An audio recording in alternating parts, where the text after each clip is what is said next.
Hi, my name is Sadie Schwitz, and today I'm going to present to you safe ways to store, prepare, and cook poultry. Every year, thousands of Canadians get food poisoning from food that hasn't been stored, prepared, or cooked properly. By following a few simple rules, we can ensure safety in your kitchen.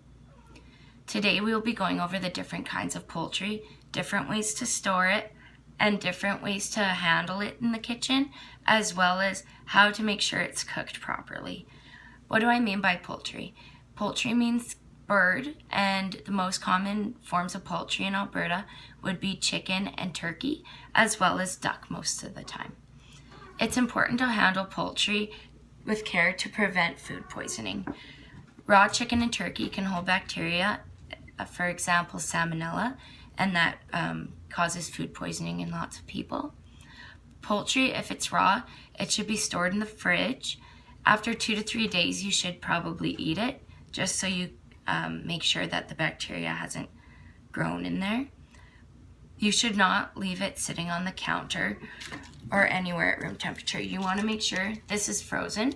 So as soon as you get home from the grocery store, make sure it's either in the fridge or in the freezer. Always defrost your chicken after the freezer in the refrigerator, in cold water, or in the microwave, because at room temperature that leaves bacteria to grow. Raw poultry preparation, it has a few rules. Raw poultry can transfer the bacteria to different things in your kitchen. So if you have it on the counter and then say you put a vegetable on the counter, that vegetable could possibly have the salmonella or any other bacteria growing in the chicken. So when you're cutting your chicken, you want to make sure that you're using one knife. Don't use this knife for something else and then come back to your chicken, because that transfers the bacteria. Unless you're going to be cleaning your knife with soap and Clorox bleach, you should just stick to one knife for the chicken, one knife for everything else. When cutting, you shouldn't be using a wooden cutting board because these absorb the bacteria. You should actually be using a plastic or a glass cutting board.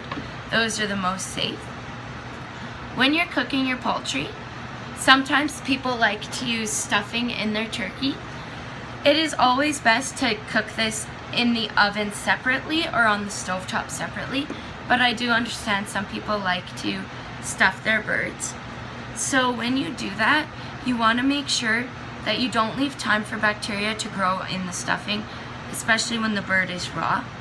You should be taking it out of the bird as soon as possible when it's done cooking. If the poultry is not cooked all the way through, it's still possible for bacteria to linger. So when you're cooking it, you want to make sure there's no pink meat left in the bird. Another good way is to use a meat thermometer. Those are your best bet. So what we learned today: you should always store, prepare, and cook your poultry with care so that you don't get sick, because that is it does not feel good when you have food poisoning. Yeah, it's very dangerous for your family and your children. You should always follow these 3 rules when you're handling poultry. Keep it cold, keep it separate, and no pink meat. No pink meat. Following the proper steps to preparing poultry will prevent food poisoning 100%. If you follow my steps, I can guarantee you won't get sick. Now you can proudly serve your family and all your friends with chicken, duck, or turkey safely in your home. Does anyone have any questions now?